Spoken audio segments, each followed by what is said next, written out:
Hey guys, how's it going? It is I, the real Randy Chavez, coming at you today with a podcast with the great Kyle Willson. .eth. Everyone say hello to Dachi. Hello, Dachi. Uh, I was on your show yesterday, and you uploaded that. How'd you get that to upload so quick? I just crushed it out. I don't know. Yeah. If I have I've never done like a recording and then uploaded it, but I know that after I go live, it always takes like a day to process or something. Like if I go live like tonight, it won't go process until tomorrow. But you uploaded that super quick. I mean, it was an hour. It was like a good amount. Yeah. Well, I mean, I have a really like powerful computer, thanks to Future Tech Live from last year. No, but yeah. So it took a long time to process, like just to download it to my computer, and then I had to upload it to YouTube.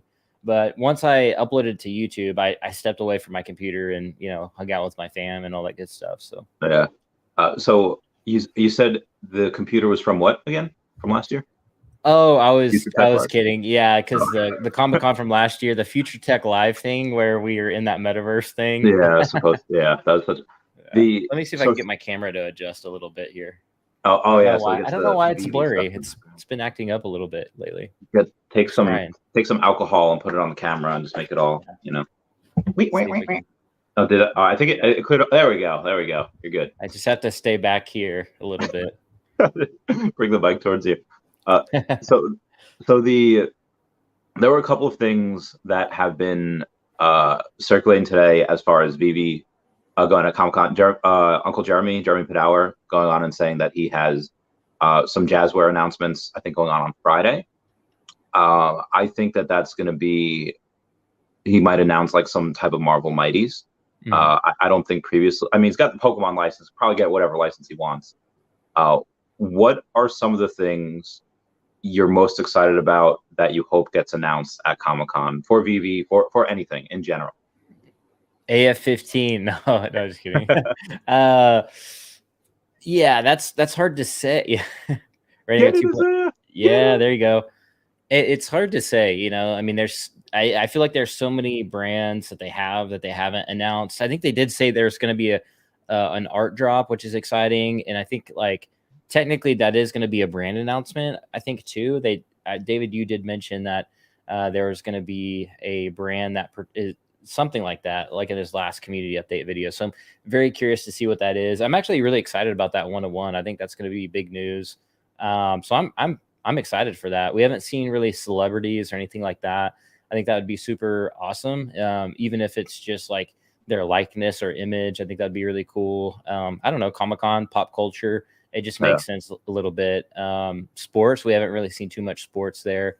That's not really a Comic-Con thing, so I don't think they'll do that. But anything gamification would be super cool. But yeah, like a physical attached to an NFT, like you said, Jeremy Padower maybe has an announcement. So I think that would be cool too. I think we're all excited for those physical attached to that digital collectible. We've seen it before, but we'd definitely like to see it again for sure.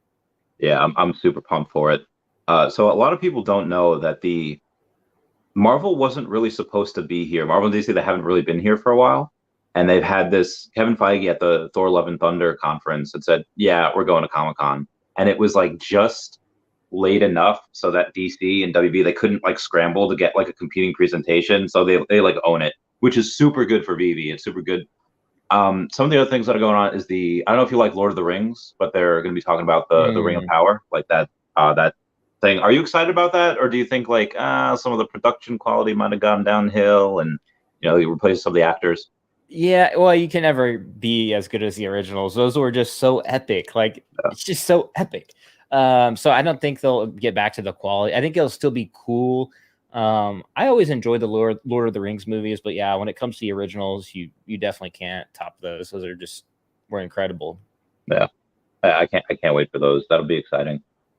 So we were talking a little bit yesterday about something that I didn't know about, or maybe I did, but I just forgot it, or maybe I was drunk when you first told me that you are Native American. Mm-hmm. How Native American are you? Like Elizabeth Warren Native American, and you're like 0.1%, or are you like, hey, no, I am yeah, like 25? No, Yeah. So like I have an eighth from three different tribes that I can prove like on the I guess like I literally have cards that show I'm Native American. So Oh, wow. two tribes, I have blood quantum level. Actually, three tribes. I think I have three cards that show my blood quantum level of being Native American. And then, of course, like some tribes only let you enroll in one tribe, so you can't like be enrolled in two. Yeah. Some do allow that though, so you can be enrolled. But currently, I'm enrolled with Cherokee Nation because, yeah, I guess my mom enrolled me when I was a child in Cherokee Nation, and I was enrolled for a little bit with Creek, but anyways, yeah. So I'm Cherokee, Choctaw, and Creek, and those are pretty much the bigger tribes that are in my blood. So yeah, Cool. My yeah. friend My Ty. grandma, she was like full blooded Cherokee. So my grandma, she spoke Cherokee, like she could speak the language, Oh, and wow. my great aunt and her would sit at the kitchen table and they would just talk to each other in Cherokee. So Oh, it do you was know really any? cool. Do you A know little like? bit of, yeah, just a little bit of words here and there, but nothing crazy like that. Like there's a lot of history, and I get emotional talking about it. But Yeah. when my grandma when she was growing up, she had to go to boarding schools, and boarding schools they were not allowed to speak Cherokee, and you got in trouble, and to the point they would wash your mouth out with soap. I mean, it was like they Old school. literally boarded you. Yeah, it was really old school, and there's actually a lot of bad history with boarding schools when it comes to Native Americans because they literally try to stop you from being Native American. And so she didn't really teach us. She was like, literally, like, I mean, I don't know what she went through. I don't think she would ever say, but there's a lot of like horrific stories of boarding schools. And like, I don't even want to mention it on stream. It's just terrible stuff. But there's a big history on that. And I'm sure she did go through a lot of that. But she did mention, they would actually punish her for speaking, her language. And so, long story short, she didn't really teach us a whole lot, but she did teach us a couple words, like Yeah. just the cliche stuff, like hello, hi, thank you, you're welcome. Yeah. My Native American name is actually Clunage, and then in Creek it's Kacha, which Yeah. means tiger. So That's why I got the at Tiger Wilson on the. Oh, that's Mhm. cool. So she went to school in like the 50s, or is that? Yeah, Oh, yes, so I yeah, was yeah. a buddy of mine's reading a book about where when they first like integrate or they kind of ended segregation, they were getting like the like black children in white schools, and some of like the notes on like the interview process that they had to go through would be like, you can come to the school, but there's no one here to protect you once those doors are closed and you're right away from public. And it's like, oh my god, that is. I imagine your grandma probably had similar things like said to her, like intimidation stuff. And geez, so I think my friend ties like 1/8 Cherokee, and because his mom's like half or quarter, and I think his grandma was like half, like so it's similar. But I think you're in the U.S., right? Yeah, Oklahoma. The Yeah. I think in the U.S. if you're part of a tribe and you have a over a certain amount of like Native American in you, you actually don't have to pay taxes. That's part of like the reparation thing. Did you ever look into that? Yeah, there's actually a lot of issues going on in my state currently, Oh, go especially state with. by state. It's not federal. No, yeah, it's not federal. Mm. I think some people like got away with that. I mean, I say got away, but technically it's like, I don't know.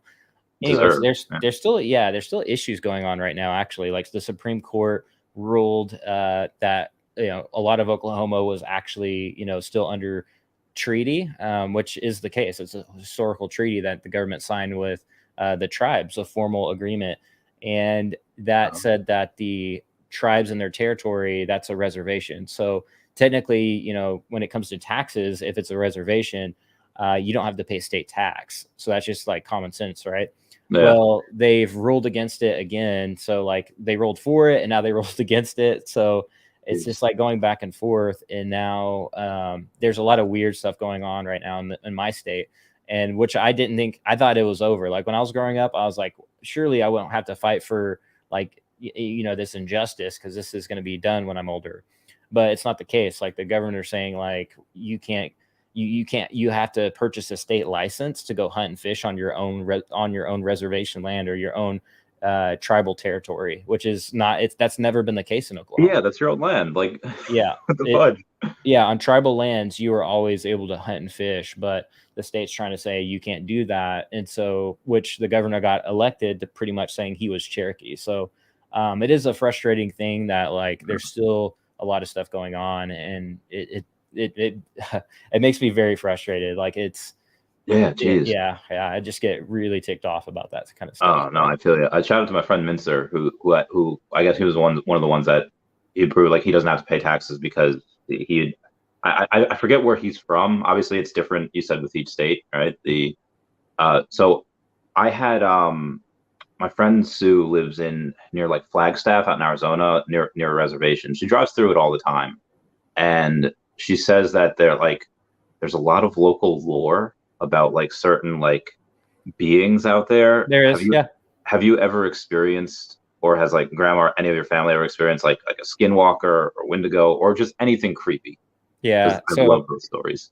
Yeah, my grandma, she claims that yes, like they're called the like small people. She used to call them stick people, but most I think Cherokee people call them like small people or something like that. And there's like a whole lore behind that for sure. Like they're these little people that like out in the woods, and like when you're kids, like people tell you these like scary stories when you're Native Americans. So there's that one, and then there's the Deer Lady. So the Deer Lady, that one actually premiered. They premiered the Deer Lady in Res Dogs on Hulu. So that's a Native American show. That show hit home for me, man. By the way, I don't know if anybody's seen that show. Go watch it. It's incredible. I actually moved to California and moved back to Oklahoma, so like I resonated big time with that show. But yeah, back to that, to the lore. These little people like would abduct you if you like snuck away from your home and all this. I don't know. There's just like all this lore, but like the actual story goes like these like stick people also helped Native Americans a long time ago when the first.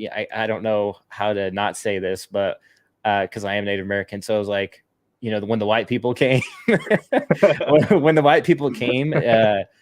To take over the territories, like the little people actually helped the Cherokees like go into like a different dimension to save them, and some went, so some went with them to like obviously not die like on the Trail of Tears and not get forced away, and then some of them stayed behind and didn't want to go with the stick people. They just wanted to stay on their own land and their own home. So there's like a big lore behind that.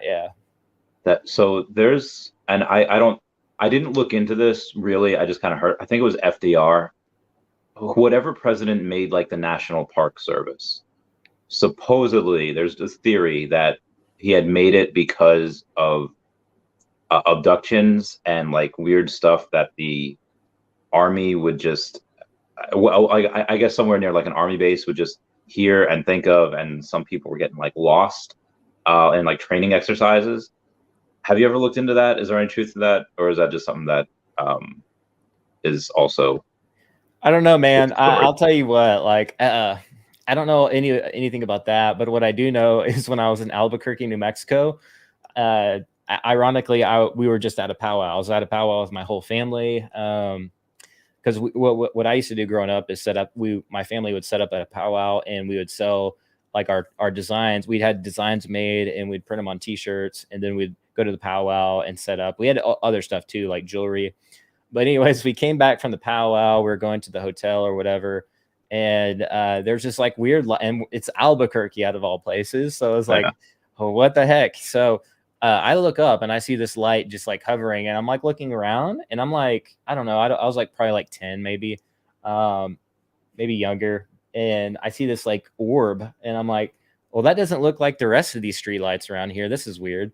And then I'm like poking my grandma. My grandma was like, she was already looking at it the whole time, going like this. And I was like, and I kept looking around. So I was like, and I kept poking her and I was like, what is that, grandma? What is that? All of a sudden this thing just like zooms off like at 1,000 miles an hour and is gone. Like just Like, and she goes, yeah, I saw it too. And my mom was in the car, my grandpa was in the car, my sister was in the car. We all saw it. So I was like, am I crazy? Like, I looked around, I was like, everybody saw it. Nobody wanted to say anything.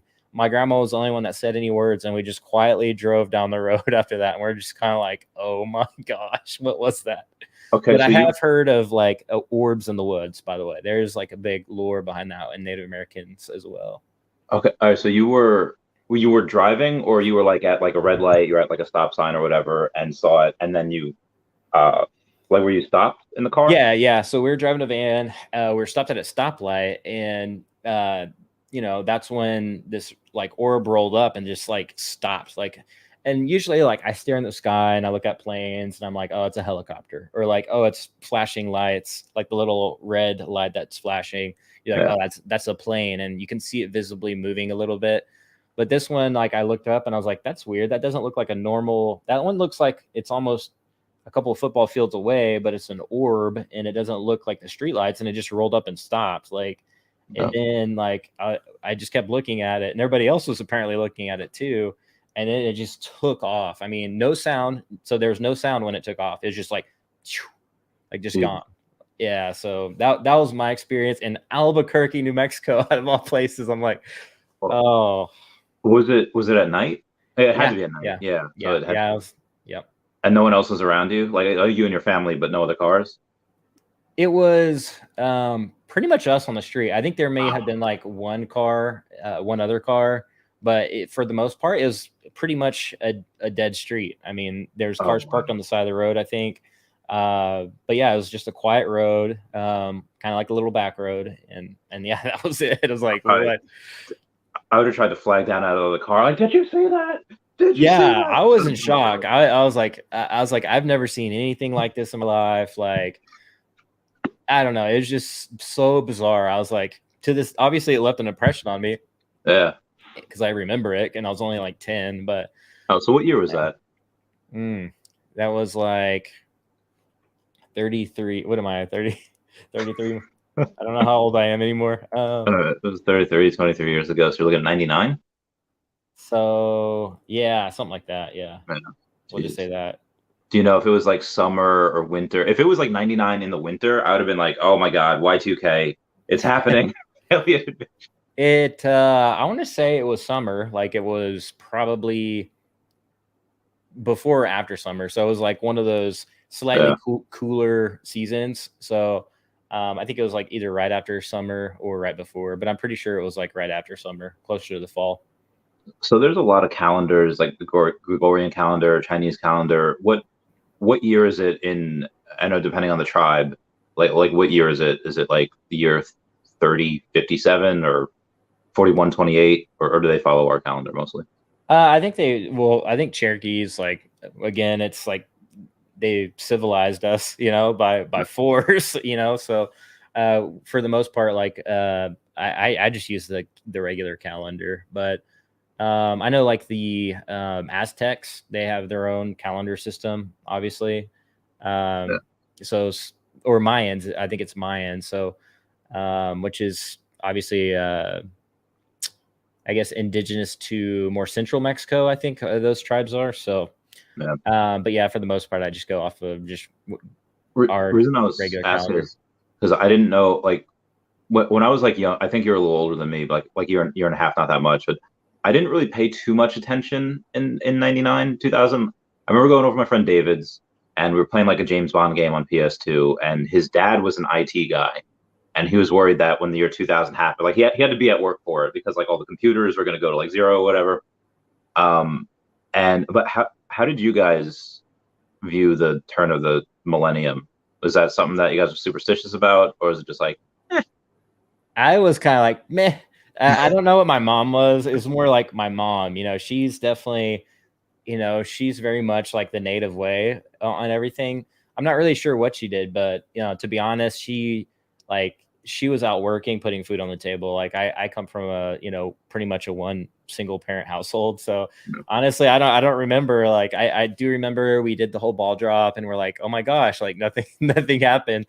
But there was, I think she was kind of like concerned though, because it was like, oh, like if it is like with the Mayan calendar, like we're all about that indigenous life, you know what I mean? So like if they said it, like there's probably some wisdom in it. And so my take on that is like maybe we came into a new cycle, you know, like a whole different universal cycle, and maybe our you know, we're expanding our consciousness stage, and people that refuse to expand their consciousness in this like new cycle, like I don't know, like I don't know. There's weird things like that. That's why I always use the term Renaissance, because I still believe like we're still like evolving or whatever our mental capacity. Like it's still, I think humans are yet to evolve all the way. If that makes sense, I don't know. Yeah, no, there's a lot of concern about that, where children's brains are developing differently than how the way the elderly did because of technology. I don't know if the brains are necessarily getting smoother, but you know, you have kids that are like Smooth 15 years brains. old. It's a whole internet joke right there. The smooth brains. But you have like 15-year-olds that have never really lived without technology, and then you have, you know, people like in their 40s and 50s that lived most of their life without, you know, most of the technology. Maybe they had a computer when they were younger, or in like classroom maybe, but then, you know, that's pretty much it. So I'll get onto the tech in a little bit, but one last thing: how did you guys view 2012? Like the world is supposed to end December 21st of 2012. I don't really remember. I was in basic training for it. I don't really know what happened, but were people freaking out about that? Yeah, I mean, I don't know. That was another thing too. I got to research a lot more at that stage, and I think that's when I'm like, you know, what if the Mayans really meant just it's another, like the end is the beginning, and we're coming into like an enlightenment stage. So it could have been that. Like, I think like what was it? I don't know. I'm not like an astrologist, but I think like something weird happened there. Like the planets like did something, or I don't know. Oh, Like maybe like some of them got aligned. Maybe I think I do remember something like yeah. that.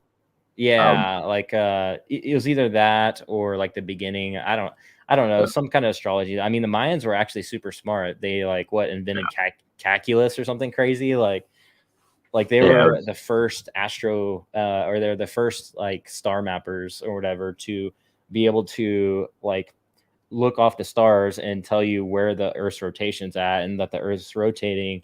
And they also were able to like calculate how far the distance was between like planets or whatever, or something crazy like that. So I'm like super smart civilization. I mean, obviously like they did like some crazy like sacrifice stuff, I think, right? But like, yeah. So, but yeah. I think it's I don't interesting. know what was it, to the sun or like volcanoes. There's like a beating heart or something like that. Something I don't know.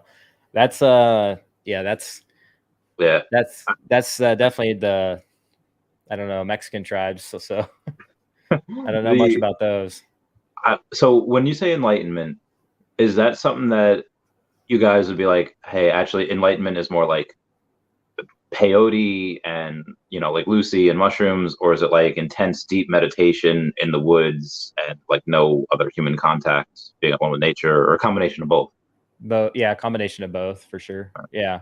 Because yeah, when you're in nature, you're like, we call God the creator because he created. And I think that gives God, or whatever you want to call, you know, depending on your religion or whatever. But the Native American way is it's the creator because it created everything. And I think that gives it more honor too, is like knowing that there is creation. So when you're out there in nature and you're able to really, I don't know, like be a part of that and know you're just a part of something much bigger. And like, you know, like if you do decide to take a life of a deer, for instance, like you honor that, and you honor that like, I don't know. There's just this whole deeper meaning, and I think when you are able to step away from, you know, society or the everyday life, even back then, there's the everyday life. You're farming, you're providing for your family or whatever. So stepping away, and let's say you do. I mean, I haven't done peyote, but I haven't I've either. done I really want I've done shrooms, and I had some revelations there, man. Like to. literally Same. some crazy stuff, but so yeah, I think it's just all about getting back to nature and understanding like we're part of something much bigger than ourselves, and it's up to us to leave it to the next generation, and not leave like a huge carbon footprint as much as possible, and like all this other yada yada stuff. But yeah. Yeah, agreed. So when you were talking about God and creation, how do you feel about people, in a sense, playing God with technology and creating other worlds that we know as metaverses? Is that something that obviously we're both into? Yeah. Do you think that's something where we're saying, hey, if you can't beat them, might as well join them? Does that worry you at all, that we're all going to kind of be the gods of our own universes? Because anyone can go into like spatial, anyone can go into these things and build.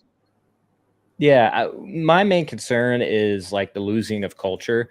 While it's cool to like have your avatar and have like, you don't have to be you essentially. For me, it is a concern to like as a Native American, like keeping that culture alive even in the metaverse. So for me, I'm like, how can I help Native Americans like be a part of the metaverse if they want to be? That's totally fine, and I don't have a problem with that. It's like, do we have resources? Do we have education? Is there going to be education centers in the metaverse?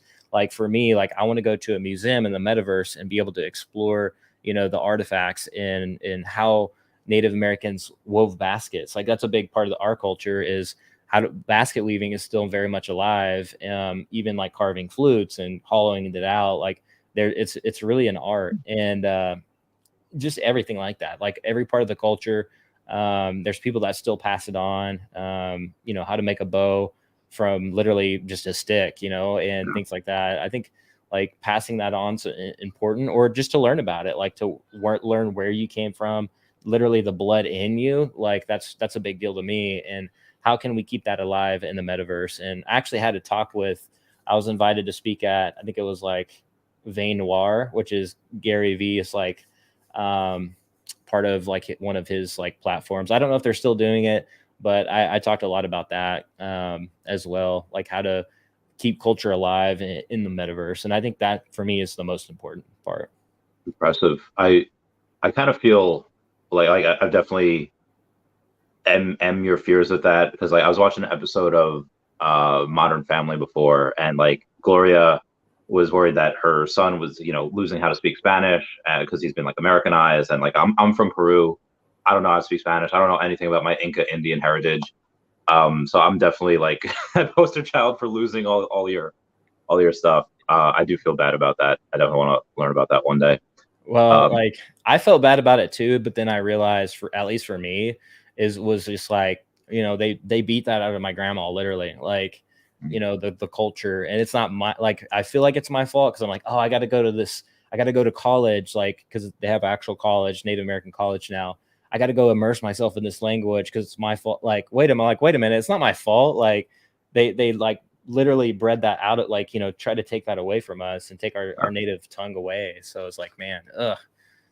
it's just weird. Yeah, it's, if you're not Native American, it's like hard to understand. If you're not minority or whatever, it can be tough. It can be tough to understand where people are coming from. Yeah, that's true too. One of the things I think where we're in a good position though to eventually set up the future generations with the amount of money that we're going to be making in Web3, being like, hey, now we can afford to, even if you can't do it, or if I could hire somebody to teach the next generation about that, whether it be kids or nieces and nephews, whatever. We got Asaya saying, is 2.3 million enough to make me rich? It depends what rich is, but I think you could probably be a millionaire if you hold on to that in the next several years, the next decade. You've had a bunch of different investments, some in Veve. I don't know if did you ever buy OMI, or Me? or the bulk of the stuff Yeah. go into Veve? Okay, Yeah, and yeah, then yeah. About some mommy, yeah. you have. So do you have land in Illuvium? I know you had the token, right? So I was gonna buy land, and I was gonna I was gonna wait for it to get cheaper, and it never did. And so so I did it. Like I think it's still hanging around like half an ETH, which I was like, oh, it's gonna drop to 0.2 ETH, and I'll be able to like grab 2 pieces of land for the price of one. Unfortunately, it hasn't dropped. I think people are just like anticipating, like they're gonna earn quite a bit in He's Illuvium. had a So little I bit don't of a know. run up too. Yeah. So I don't know. We'll see if we'll be able to get something, and maybe if they, I don't know. We'll see. We'll see. So and tell me about that. Like you started. We were talking yesterday about starting a stream and being like a little bit nervous about making videos and getting over it. You obviously have done really well, so well in the fact that you got noticed by Paul Barron Network and you get noticed by Illuvium. How did that come about? How did that go? How did those interactions go? And what was the things that propelled you to that? Yeah. Well, Paul had reached out to me, and so I was kind of shocked. I was like, I go through my emails, and there's a lot of like just garbage in there. I'm like, I can't promote this garbage or whatever. I can't be bothered. And then other stuff, like I'll occasionally get good stuff or good emails, and I'm like, okay, yeah, that might be something there. So Paul reached out to me, and I was like, yeah, let's go. And I researched his channel, and I was like, oh my gosh, this guy has a huge channel. And so I was super nervous about that, by the way. Like that first interview, I was just like sitting in my seat, all just like, got to rep the Veve fam, the OMI homies, and then, all nervous. But no, it was fun. It was great. And obviously he invited me back and all that good stuff. And, even when I pop in his chat, he's still like, he reads my name right off the bat. He's like, yeah, we got to do another one on Veve. So Paul's very much aware about Veve and everything we're doing over here. So that was an incredible journey there. With Illuvium, honestly, I was just like, hey, I'm just going to start applying for Web3 positions. But I was really picky, same thing there, really picky. Actually just saw Illuvium pop up. I think it was on like LinkedIn or something. I wasn't sure, but I think I actually applied for like something random and got hired for the influencer and media manager. So they like made a specific spot for me, just for me. And, Nice. but yeah, I was just applying there and just getting on interviews. I think it took like a whole month before I actually was like hired. So there was that like period. I was just kind of like, like, what's going on here? Like, do I need to be looking somewhere else? And then finally they're like, yeah, let's go. Yeah. Cool. All right. So that was awesome. And that started, was that last year or the earlier this year? I think that was earlier this year. Yeah, beginning of the year sometime or something like that. Okay. And when you did that, was it like, hey, we really like you. We're gonna lock you in for like a 2-year contract, or is it just like, yeah, or is it just like a normal job where you can kind of at any Yeah. point leave if you wanted to? Yeah, pretty much. Like it's kind of like that. It's weird because it's a DAO. So a DAO's new. Let me see if I can get my camera adjusted. It's like so annoying. I don't know like what's going on with the camera today, but It's all good. anyways. So yeah. Let me back it up. What was your question again?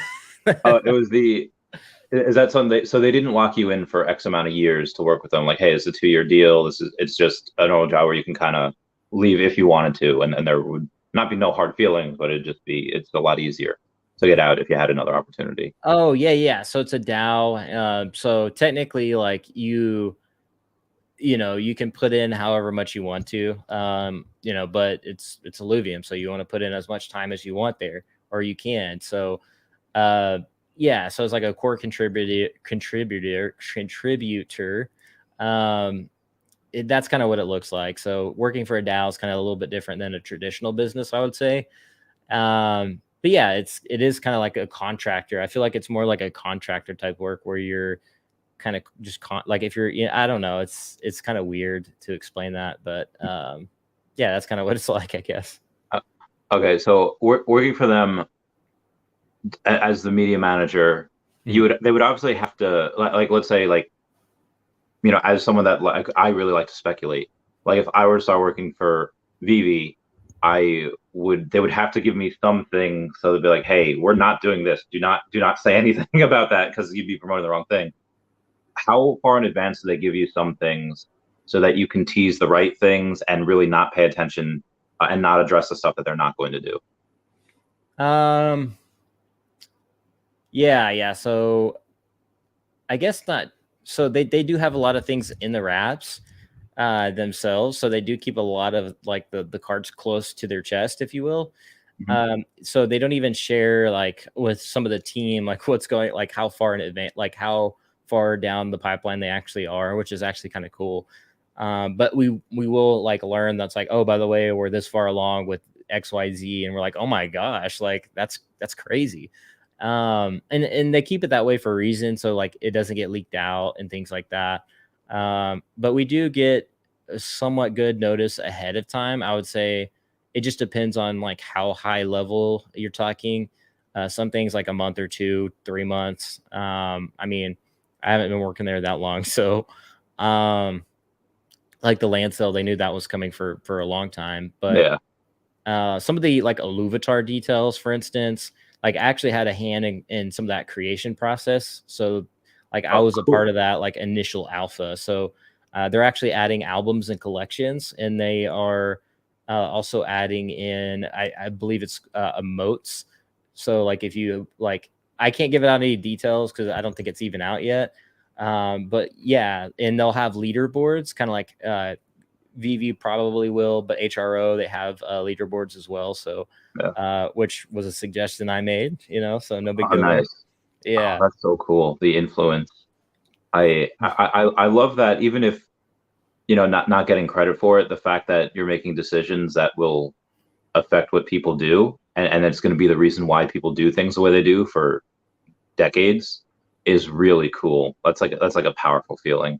I don't know if I could handle that much power.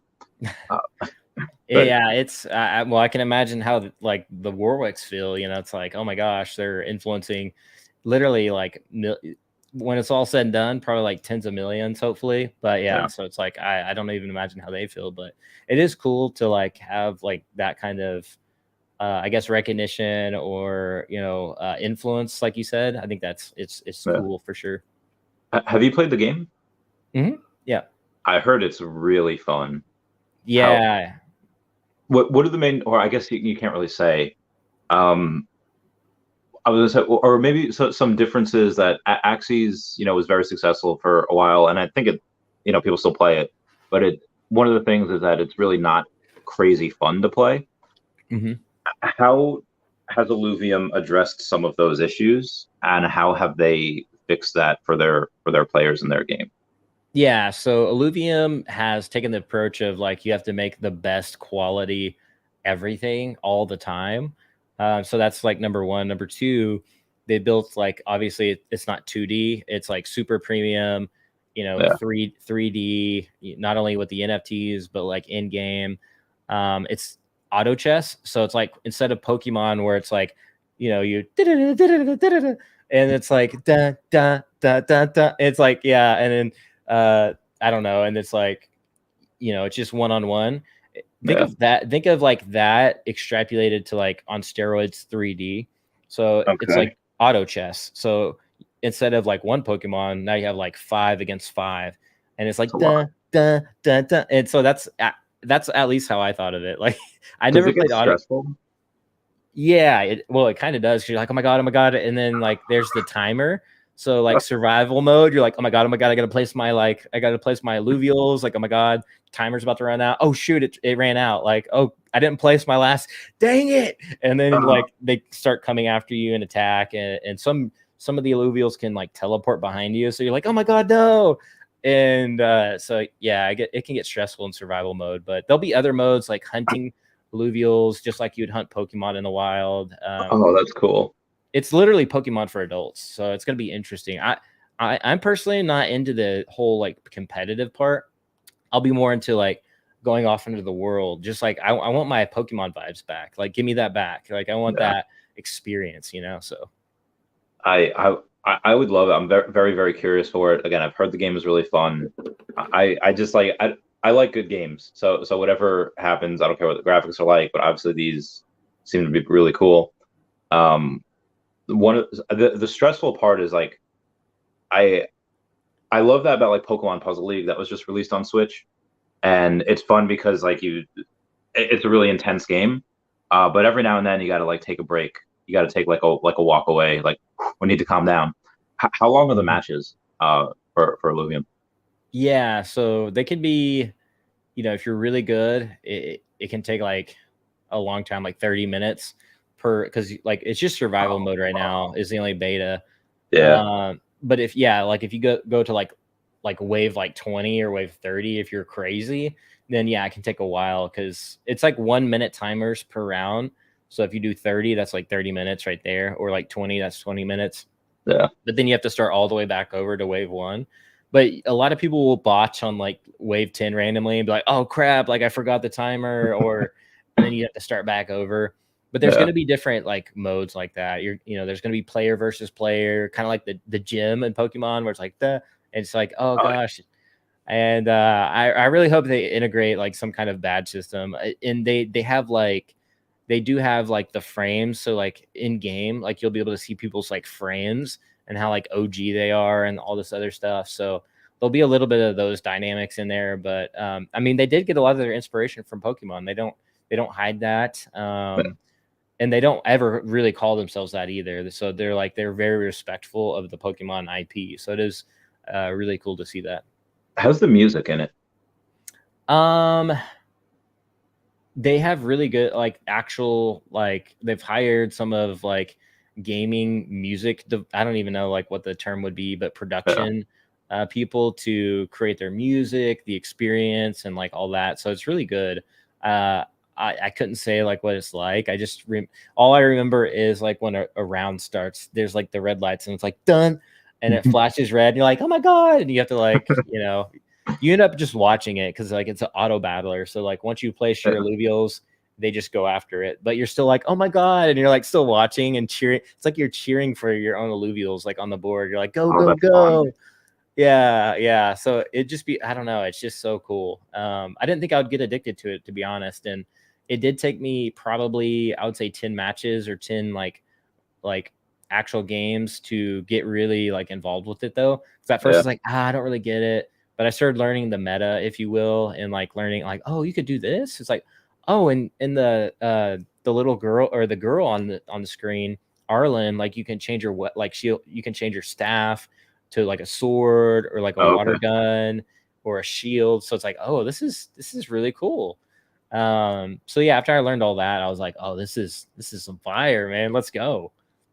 So I'm really curious to see what the music is because I don't know if you've seen those TikToks of like this is like the I don't know, like Marvel in the 90s hiring someone to play X-Men. Be like, yeah, just make something. You don't have to go that intense with it. It's like, and they go really hardcore. I Uh, love X-Men, man. That just made me flashbacks of the intro movie and the Sentinels, like Wolverine, like jump so in and good, like, oh yeah, so good. I give me love that those. stuff back. I need the '90s cartoons again.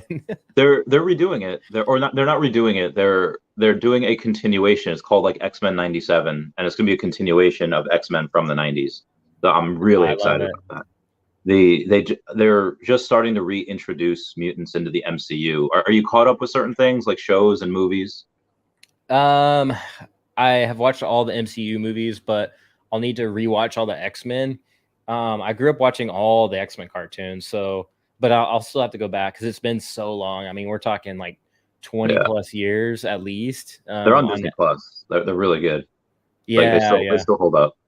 The Beast is so I forgot what an amazing like character that Beast was, where it just so poetic and just like Doctor. And I love that character. Same way I love Silver Surfer. And Silver Surfer is kind of got the short end of the stick in for people that don't know in Secret Wars or Infinity War. Sorry, in the comics it was Silver Surfer that goes back and warns Doctor Strange that Thanos was coming, and then in the movies he hasn't been introduced yet, so that they gave that part to Hulk. But I think Silver Surfer will have a decent role in Secret Wars. Have you read any of the comics?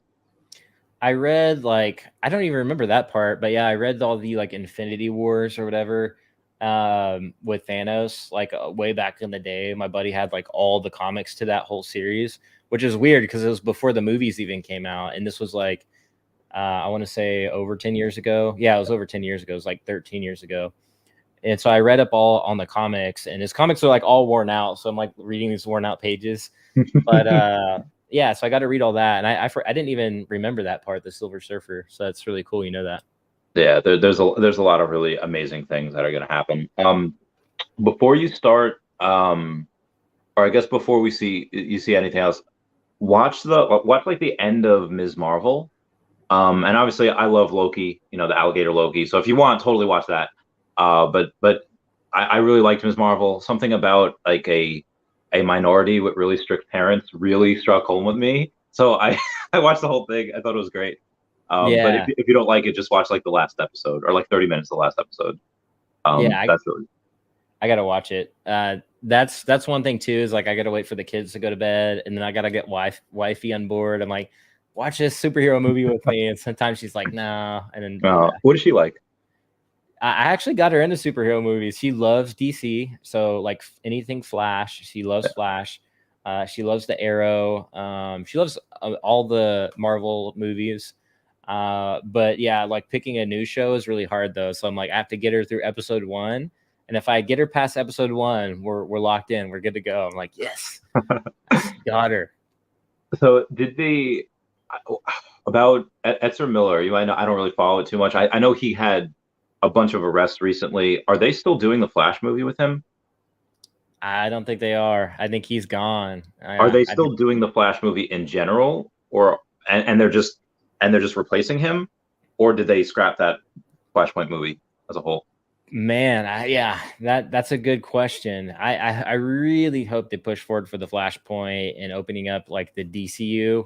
I want to see a multiple Batman. Like I want to see each generational Batman. Like come on, like DC. Like who cares? Ezra Miller. Like we don't need him. Let's choose somebody else. Get somebody else in there that actually looks like Barry Allen. Anyways, like Barry Allen from the show looks incredible. I'm like that is the Flash. Yeah, and they could do that. They could just because I think Ezra Miller showed up in the show as well, so they could. Yeah, that's right. That's right. So they could do that and be like, oh, where did he go? I guess he ran himself into oblivion or wherever. Right.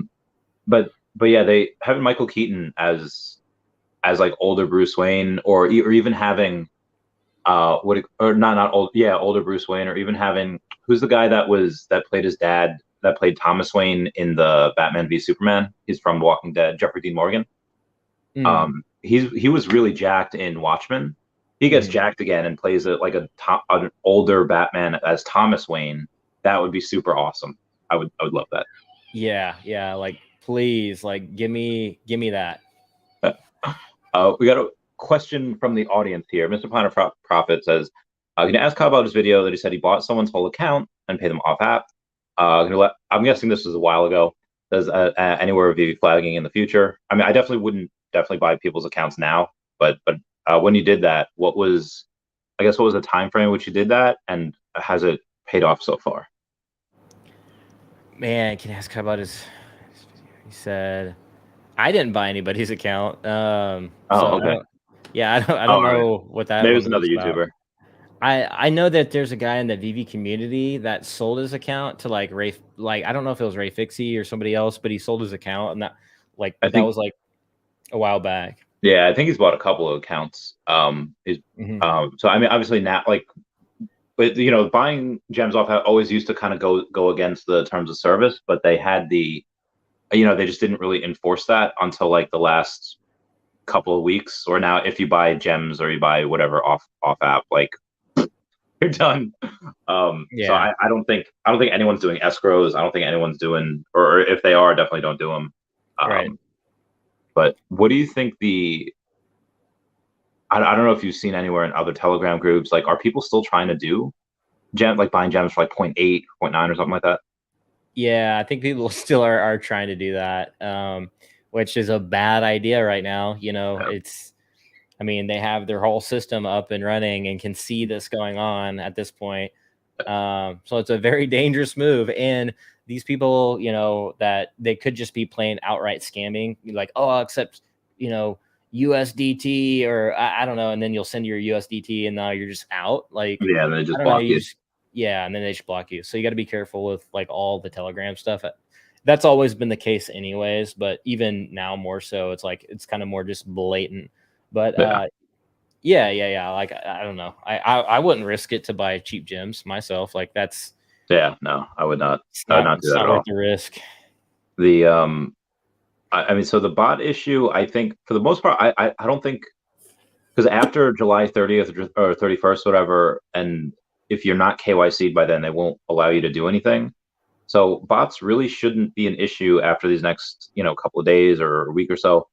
But you have seen kind of the last whiplash of them really trying to undercut people in the market, trying to sell everything that they can right now, just to, and maybe an attempt to sell some gems. How has Illuvium handled bots? Did they ever have that issue, or they haven't yet? I don't think they've really had that issue or had to confront it yet. They've kind of like tried to take proactive or proactive measures, in the actual like overworld game, which is like the main game mode to go like, hunt the alluvials, if you will. And they've introduced like a little micro transaction for each region you go to. And I believe you can only travel like so far before you have to like, you need more like energy or whatever to keep going or something like that. So, these bots will have to pay essentially. And it's like, can they do that? Maybe. Still probably, I mean, still probably will, but it'll at least slow them down in the process. So it's not like overrun with bots, if you will. So there's proactive measures that they are taking in the event that does happen, and probably will happen. The land, it seemed like land, or it was kind of botted like at a certain price. People had like these like Autobots, like they would buy at when land would hit a certain level, and then the land would just be like disappear. So it's like, which for them, they're like, oh, who cares? Because we're selling out our land sale. So I don't know if they did anything on that, or if they even expected like that to even happen. But I think that did happen. I don't think you can prove that, but that's a good point. It's a speculation. I think it was botted a little bit. How much did they have in a land sale? Like, how much did they raise? Went up doing? Yeah, so the final slated number was like 72 million USD. Some of that came from SILV2, which is kind of like the in-game type of token, if you will. And then the other portion came from straight Ethereum, people buying with Ethereum. So. And what do they do with those funds? Did they say, or they're open, like, hey, we're going to use 10% to hire more devs to help create this metaverse, and we're going to use 30% for, I don't know, like burning or giving away, something like that? What did they say they were going to do with it? Yeah, so I think they were like right after the land sale, they just hired more devs. So, with a AAA game, it costs AAA money. So they definitely are going to put that straight back into the I guess the runway, or what have you, is what they call it. They call it like how much runway they have to operate with. So that capital, yeah, it's going to go straight into developing the game. So. Oh, all of it? Jesus, that's going to be an epic game. Yeah. So some of it's going to go, a lot of it's going to go to development, paying. I mean, they're up to like 200 people or plus, like in the DAO. I think they may have like I don't know what their number. I don't know what their number is now, but it was something like that, around 200. So like if you calculate the cost like per month to pay everybody in the DAO, like that's a lot of money, especially like you're hiring devs at like the highest quality level, like the highest level concept artists that work for AAA projects in the past, like the highest, AAA like devs for like, big time games like BioWare and things like that. That's going to cost like a tremendous amount of money per month just to develop a game like per month, like if you break it down like that. So yeah, a lot of that goes back just to devs and developing the game. So for the people for the uninitiated that maybe don't know, like this is around the same amounts that it would cost studios to produce Shadow of Tomb Raider, or it would be something along like Metal Gear Solid, which are like $70-80 million games. So this is either going to be freaking epic, and the people that got that land are going to be they're going to be stupid rich, or and again, there could be a lot. It's not or there could be a lot of in betweens. And again, I'm not 100% sure what they're doing in tokenomics. They're not deflationary, right? They are slightly inflationary, that more is produced because you can stake them, right? Well, SILV2 is deflationary. They like burn those up. Okay. And I think ILV is too. Like I think that and it's capped at like 7. Technically, there's like 10 million total, but like 7 million like in circulating supply. There's still a lot to be unlocked though. Like there's only like 600,000. Yeah. So there's like a ton to still be unlocked, but which is why I haven't really aped in like completely or anything like that. I just bought like some just to stake and just to get like those in game the SLV2. That's a good point. So I think they're like the tokenomics are pretty solid. My main concern would be like, is this going to be acceptable for mainstream? Like that's my personal main concern. Even though I'm excited about the project, it is hard to launch a game. Like even like the best titles sometimes will fall flat Yeah. for whatever reason, you know, XYZ reason, or the loot boxes were too expensive, or XYZ. And it's like, you just never know. Like, I think Cyberpunks was a big one. Like, they released the game too early, and it was like this super like nice game. Even Keanu Reeves was promoting it, and that one like did like everybody issued refunds like back, and the game like basically almost flopped. Yeah. It's still like surviving though. It's like still going along, and people still enjoy it. But that first initial push was just like god awful. Like, it was terrible, a terrible launch. That reminds me of I think it was like 4 years ago, where EA Games had done like a Star Wars game, and after you could beat the game, and you still wouldn't be able to unlock all the characters. You could only unlock either Luke or Vader, and you had That's to what pay it for was. Yeah. Yeah. And it was like the most downvoted comment in Reddit history. EA Games had said, we want people to have a certain level of satisfaction for beating the game or whatever, and this is why you have to pay for it. God, they got murdered. They just got roasted. It was, I don't even, do you remember what happened after that? I just remember the giant uproar.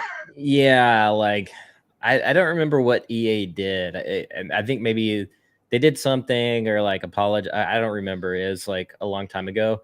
But I remember ever since then, gamers have been pissed if you introduce any kind of model. They're like, if it's not like, you know, they love, like, gamers love free to play. They love that. Like, you know, the skins, fine, we're okay with that. But Yeah. you start introducing funky boxes and pay to play, pay to win. Like, that's when gamers lose their bananas. Yeah. I mean, and so that's something, that's something to definitely have a huge concern with when it comes to Web3, is to avoid the pay to win and pay to, whatever, to participate essentially. Yeah. So that is something, yeah, like, will gamers accept that part of it too? Like, because to some degree you still have to buy NFTs on some of these games, and it is a concern, so it's how games are going to approach that. A good one I'm participating in is called EV.io. I've been playing a lot.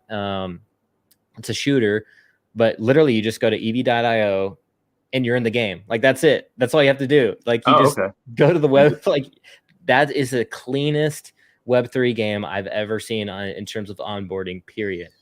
You don't even know it's an NFT game.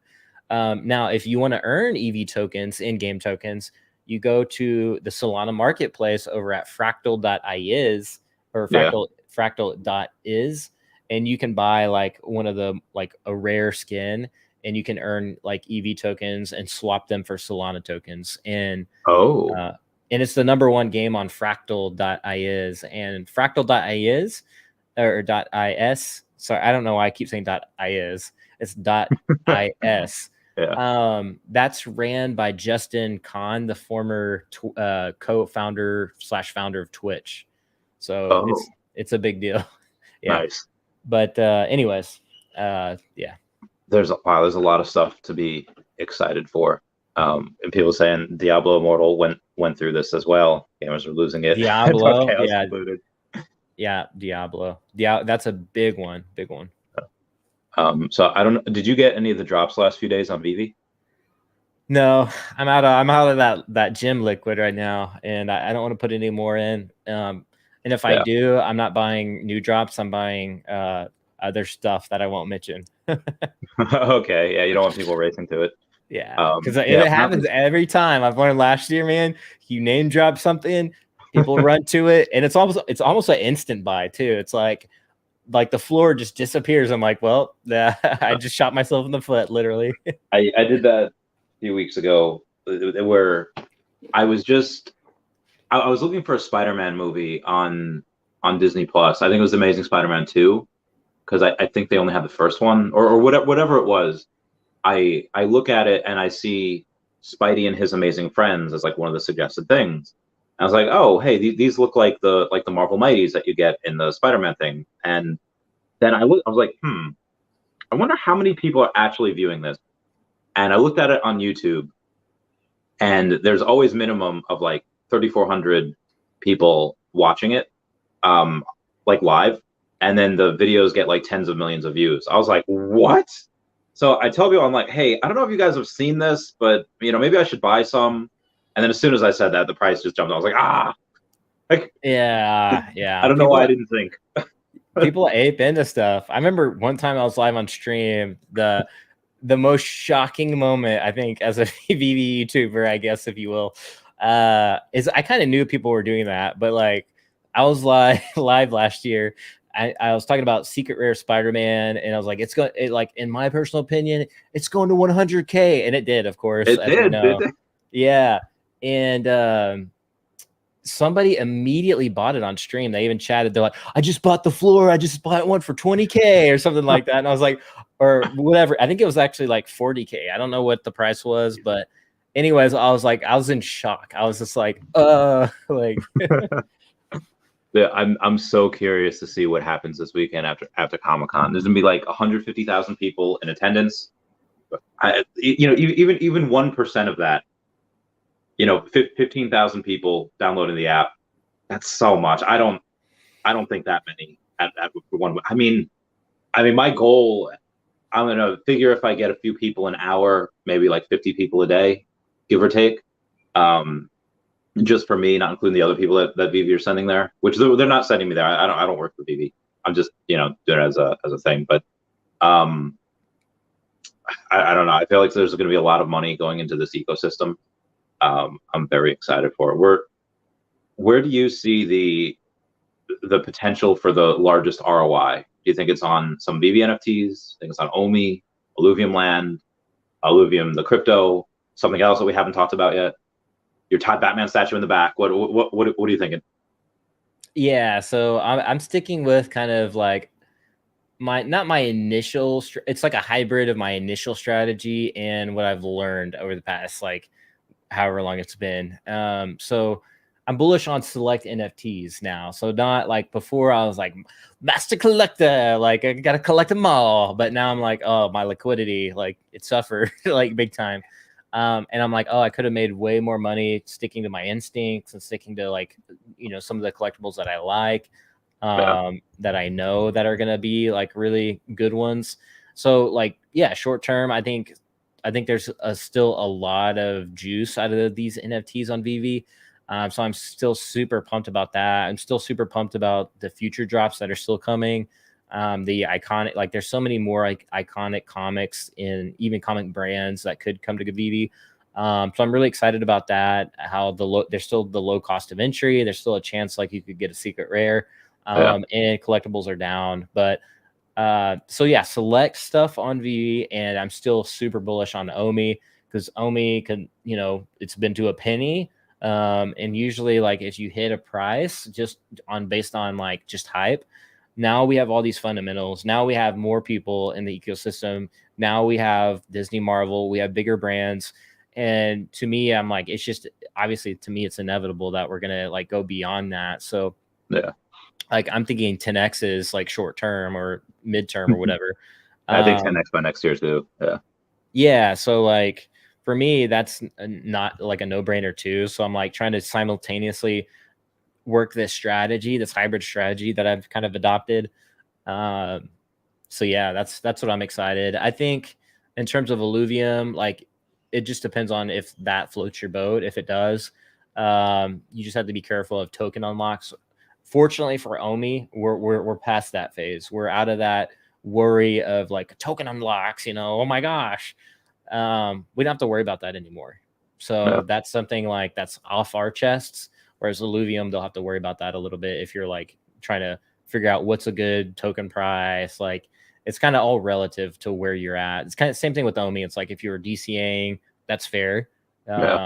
Even more so with Illuvium though, because there's token unlocks. So it is just kind of like you do have to figure it out, That's a good point. So we have a announcement that there's a woman named Allison Bamcat who's going to have a drop on Veve in August, and that's going to be one of the drops. It's a cat that's like a bird that has some eggs. That looks really cool. I would totally get that. So everyone go follow Allison Bamcat. Very excited about that. OMI's been on a tear today. It's at 0.0018 as of right now, up 8% on the day. Yeah. Going wild. So I'm super I very need excited. it to go down. I mean, it might. The guy God's Entry was on my channel, and Cavell's was saying that he really wouldn't be bullish unless Bitcoin goes above 23K, and it kind of just did today. So I don't know. And like governments refusing to say that it's a recession. Now I do know the government has to wait for certain things to come in and certain data before they're able to say it's a recession. So if I don't know if they still will or not. If they do, then it's bull trap, and then we do go back down again. That's If what they I'm don't, fearful of. Yeah. yeah. If they Bull don't, trap. then I mean, even if it does go down, I can't see it going down below like 0.0012 again. Like Yeah. But that'd be about it. 0.11 point. We needed. If I could get point like 0015, I would be a happy camper. Oh, that'd be great. Yeah. Like yeah, like I got it on a somewhat discount. Yeah. Yeah. I mean, even out here, like we were at 0.005, 0.008, last year, and then this year, even now, like give me 100K right now. I don't think I would wait. I would think I'd probably just put it in now. Yeah. And then go from there. But yeah, so thank you so much for stopping by. We are at about an hour as of right now. Any last things you want to say to the peeps? Any last things you want to say to the future peeps that are watching this? I would just say, if you're interested in Veve or you're wanting to learn about NFTs, like obviously just Veve is a great place to do it. So obviously it's like the easiest experience that I found. That's what I really get bullish on, is just experiences. Like how well done was this UI, this experience or onboarding process? And I think Veve's got it. So, I'm not like, I don't know, like I'm not like locked into only just Veve, but they just done things so well. I love the leadership, like David Yu, he's a collector. There's so much to appreciate about that and the community, and to learn from the community as well. So one cool thing about Cavell as well, he's just always been learning. And he, like, if you watch his like current videos, like his most recent ones, he's always talking about learning and growing. And I think that's true is like watching Randy or watching other, everybody, and just learning from that and how to become better. Maybe you do want to trade NFTs. I don't know. But for me, it's like learning about comics and watching all the comic guys, things like that. To me, that's cool, and I think I saw Sleeping Comics in there. He helped me out the other day. I just messaged him, hey, I got a super dumb question. Like, I'm new to comic book collecting. Don't laugh. And I was like, what does this even mean? And he was just like, yeah. And I was like, okay, sweet. Like, I know that was a dumb question, but like, thank you so much. And so, anyways, yeah, the community is such a great resource, and to always be learning about that. But that's all I really got. Yeah, cool beans. Thank you so much for stopping by. I'll talk to you off camera for a bit, but everyone, thank you so much for stopping by to hear the great Kyle Willson. Link down below to his channel. Everyone say bye-bye to Dashi. Bye-bye, Dashi. Thank you guys for the super chats. Bye. Meow, meow.